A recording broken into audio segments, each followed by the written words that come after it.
Hello everyone, thanks for tuning in to today's second video. We're going to have a look at the weather for the next week to 10 days. For today's second video, that's going to take us to around the 30th of May, and we'll be able to extend out beyond that, the extended GFS and ECM ensembles around a couple of weeks. And I'll look at CFSB2 at the end of the video next 4 weeks, so that's going to take us into the second half of June.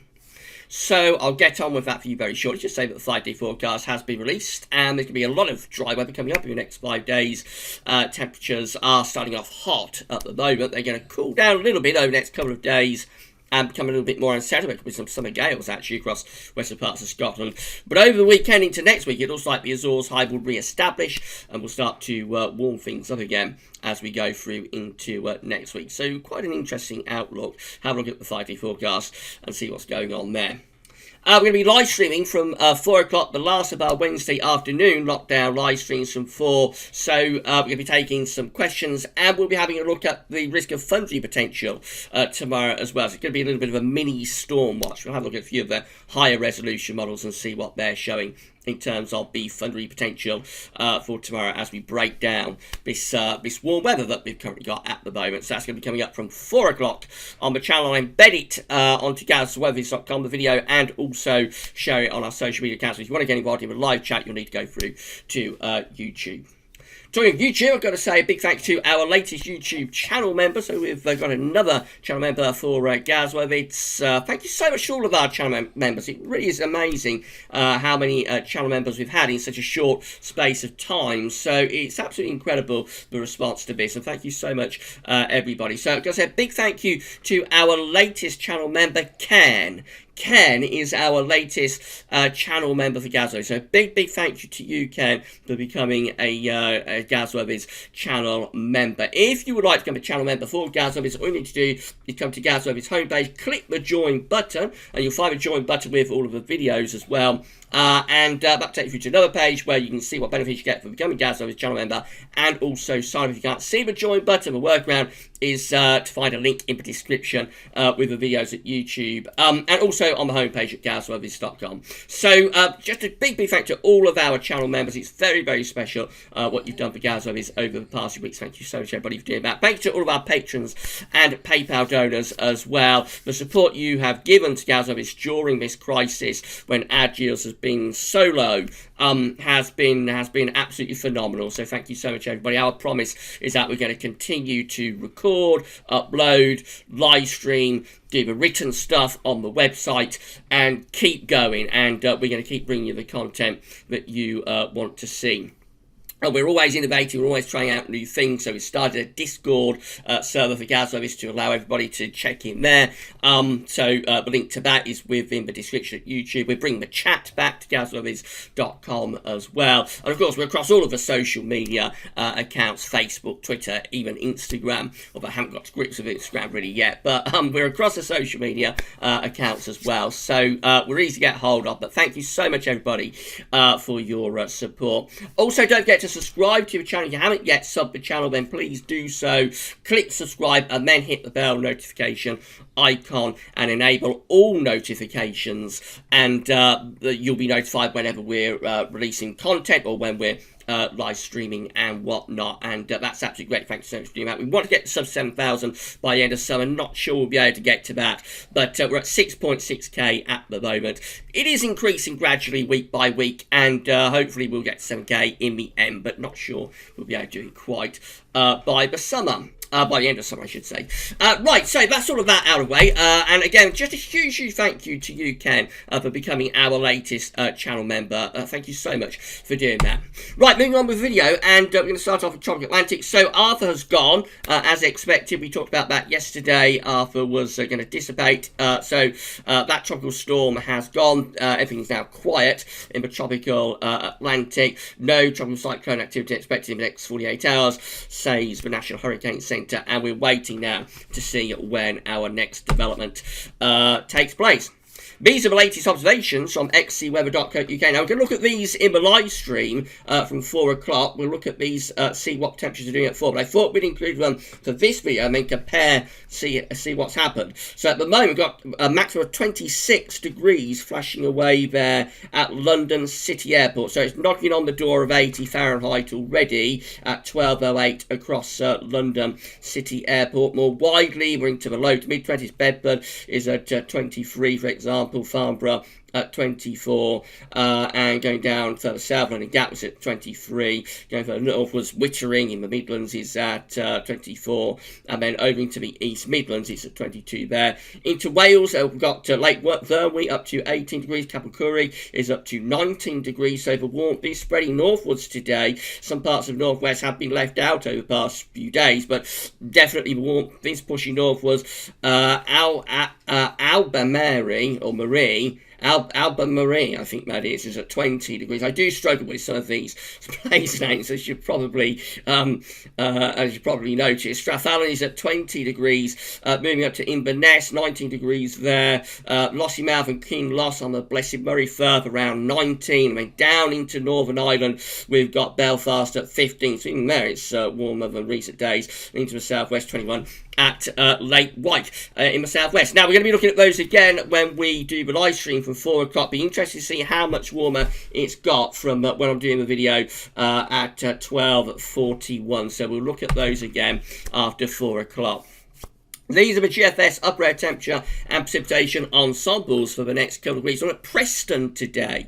So the red line is 30-year upper air temperature average for Preston. If you'd like to have your local town or city feature within this section of video, then you can ask us through the comments at Gaz Weather Vids or on Discord, or when we eventually get chat back to gazweathers.com from the 1st of June. Or you can email us at gazweathers@gmail.com or ask us through our social media accounts. As I say, we're very, very easy to get hold of. So if you want to have your local town, city feature in this part of the video, then it's not a problem to be able to let us know. We're starting off significantly above average at the moment. Temperatures are going to be on the slide as we go through to the end of the week and into the weekend, and then probably lifting up again as we go through to the weekend into the beginning of next week, becoming quite a bit warmer then over the latter stages of the bank holiday weekend into next week. And then that takes us through to the last days of May and like the first week of June, and then we're sort of close to average with temperature, but with quite a lot of scatter. So we've got our cooler ensemble members down here, we've got our warmer ensemble members up here, and they're sort of offsetting one another to some degree. So we finish up coming out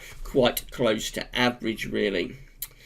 But definitely looks like the next week to 10 days has quite a bit of warm weather, with the exception of the interruption that's coming up like Friday, Saturday. Precipitation-wise, plenty of dry weather over the next couple of days for Preston. There is some showery rain sort of Friday through to Saturday. Then it's largely dry again going through the bank holiday weekend. Just looks a little bit more unsettled now for the end of May into the first week of June. There are some quite largish precipitation spikes beginning to appear then. That is extended range. It's a long way out. It's unreliable. So we keep saying this day by day, but GFS ensembles have a constant tendency to want to have things more unsettled with bigger precipitation spikes, like for days 10 to 15, let's say. But within the sort of day 1 to 10 time frame, we see far fewer precipitation spikes. As long as those precipitation spikes are kept up in the day, sort of 10 to 15 time frame, then they never get any closer. So we may go into a very unsettled spell as we move into the beginning of June. But at the moment, I would want to see that come into sort of the more reliable time frame before I go too over the top with that. I think really for the next week to 10 days, reliable time frame, we're looking at a lot more anticyclonic influences, really. Temperature anomalies from the 20th to 28th of May are warmer than average, especially so for England and for Wales too. This confirms what I was just saying. Precipitation anomalies from the 20th of May to 28th are drier than average, and again, especially so for England and Wales. Does look more unsettled in the north, so for western parts of Scotland, actually quite significantly wetter than average there. But but for most parts of the country, it is going to be dry, drier than average again in the week ahead. That's how the GFS is looking for Saturday. Low pressure to the north of Scotland brings strong winds across the country, and also some showering outbreaks of rain, more particularly in the north, very little in the south, I think, but there will be some rain up in north. There might be some dribs and drabs getting through into the south as well. The main thing probably around Friday, Saturday, going to be the strength of the wind. All areas will turn windy, but I think for the northwest, we could well get some gales going, some sort of early summer gales going, as we get through to Friday and Saturday. So 60-mile-an-hour gusts, definitely not out of the question. We talk about this in the 5D forecast. It is a possibility that wind could get that strong up in the northwest. It'll be quite blowy for all of us as well. By Sunday, though, the high pressure is beginning to reach back up from the south again. Here comes the Azores high getting a foothold once more, and that continues into Bank Holiday Monday. So by Bank Holiday Monday, away from the northwest of Scotland, most places are dry. And for England and Wales, it will be turning very warm and there'll be plenty of sunshine too. Into the early middle part of next week, so high pressure continues to dominate weather, bringing lots of dry and potentially warm or very warm weather, particularly for more southern areas. As we start to move up towards day 10, we could just find the high pressure shifting a little bit towards our southwest. Now that still keeps us mainly dry away from the north, because the rain-bearing systems and areas of low pressure are being kept well away from us in the north. So we're close to the ridge of high pressure with quite a bit of dry weather, but temperatures probably just lower again a little bit towards the second half next week as we bring the air in from light off the northern part of the Atlantic. Let's have a look at day 10, which is Friday the 29th May. Again, the high pressure just to our southwest. Most places are looking dry. There could be some showers up in the north. Temperatures are lowering then. Then pull down some northerly winds as we go through to the last day of the month. It's just beyond day 10. This is Sunday the 31st of May. Start to pull down some northerly winds then. So actually going quite chilly and could be showers in east parts of the country. Again, it's not a particular unsettled scenario because high pressure is centred out to our west. So we don't need to worry particularly about rain. But certainly pulling down some cooler air and maybe turning things showery in the far north and east. Heading up towards the first week of June, the high pressure just continues to dominate weather, so this GFS run, unlike GFS ensembles, not interested in turning things unsettled through the first week of June. We keep high pressure going, always sort of out to our west-northwest, always a little bit on the cool side, bringing in the wind around the edge of the high pressure from the north to northeast, so always a little bit on the cooler side, yes, but still lots and lots of dry weather continuing into the first week of June. No sign of an end to the prolonged dry spell that we've got across England and Wales for the first week of June with that GFS run.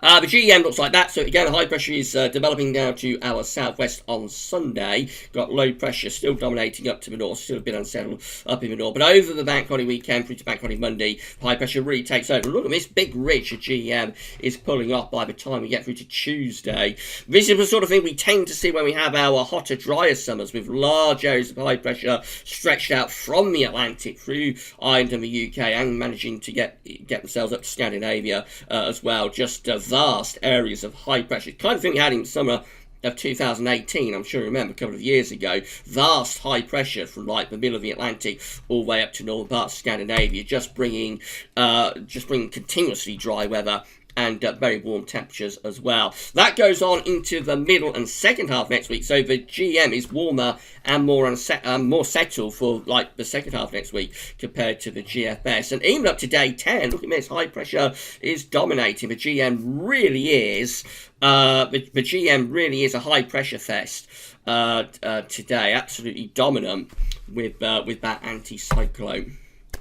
And then the ECMWF looks like that. So once again, we're looking at a rather unsettled start to the Bank Holiday weekend. Could be some gale force winds in the northwest, but then the Azores high builds back up from the southwest. So by Bank Holiday Monday, we're back under the Azores high, turning things mainly dry. And again, the ECM is also sort of where the GM is, with this big ridge of high pressure by Tuesday, dominate across many parts of Europe. And that high pressure continues to bring dry and very warm weather into the middle of next week as well.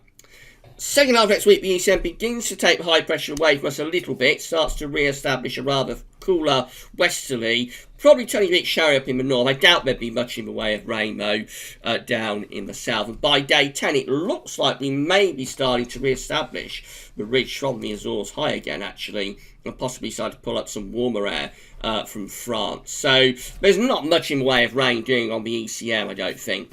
particularly for England and Wales for next week and up to day 10. This is the option that's on the table within the ECM ensembles today for day 10. Normally we'd say this for the live stream, of course, but I'm going to show it today because we're going to be doing a bit of a mini storm watch with the live stream this week. So we're going to be looking at some high resolution models. So probably won't have time for the ECM ensemble. So I thought, let's bring it back into this video for this one. So this is the options on the table for day 10, which gets us to the 30th of May. We've got 51 out of 51 members of the ECM ensembles with an area of above average heights sitting just to our south and southwest. Below average heights up to the northwest. Jet stream is sort of pushed northwards as well. A lot of dry and warm weather involved with that as we get through to day 10. In 2 weeks' time, these are the options that we've got. They both really involve high pressure, just in different positions. This gets us to the 4th of June.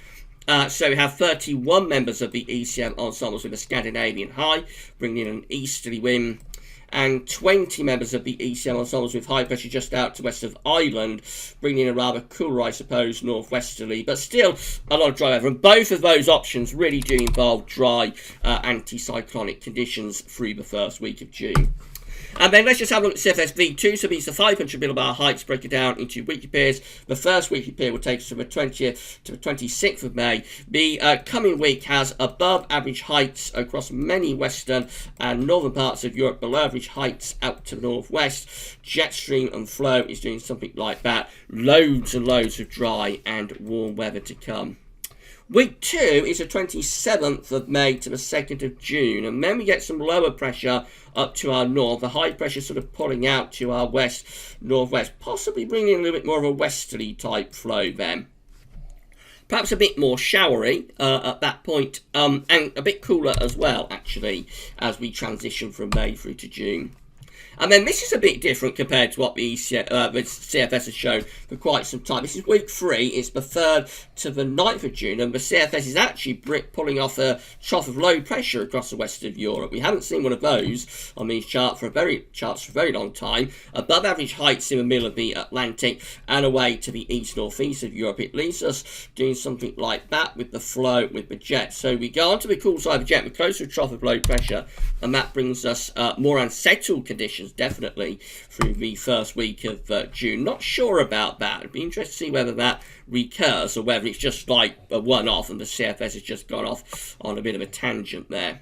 And then finally, week 4, which is the 10th to the 16th of June, again with the above average heights out to our west-northwest. So returning to dry weather, really. High pressure beginning to take over from the northwest, but could be still a little bit on the cool side as winds are coming in from the northeast. So the CFS today looks just a little bit more unsettled, actually, for the opening week or so of June. But again, we haven't seen it much within the CFS, that. So it could be that CFS just gone off on a tangent today, and tomorrow it will be back to sort of higher pressure. We'll see what it's showing tomorrow, but certainly for like the next week's 10 days, we expect a lot of high pressure influences. Again, there is going to be the gale force winds though in the northwest on Friday, so that is going to be quite notable up there. Some late spring, early summer gales up there, but overall high pressure is still in control of weather really over the next week, 10 days, and next week we'll have a lot of dry and potentially warm, maybe even quite hot weather at times. And then we wait and see where we go as we move towards the end of the month. Right, that's it for your videos for today, but we're going to be back with a live stream from 4 o'clock, so we'll be taking as many questions as we can, looking at the observations, seeing how temperatures have lifted up through the afternoon, and as I say, it will be a little bit of a mini storm watch as well. We'll have a look at a couple of high-res models and see what the thundery potential could be for tomorrow as we break down this very warm weather. Right then, that's all for now though, and thanks for watching.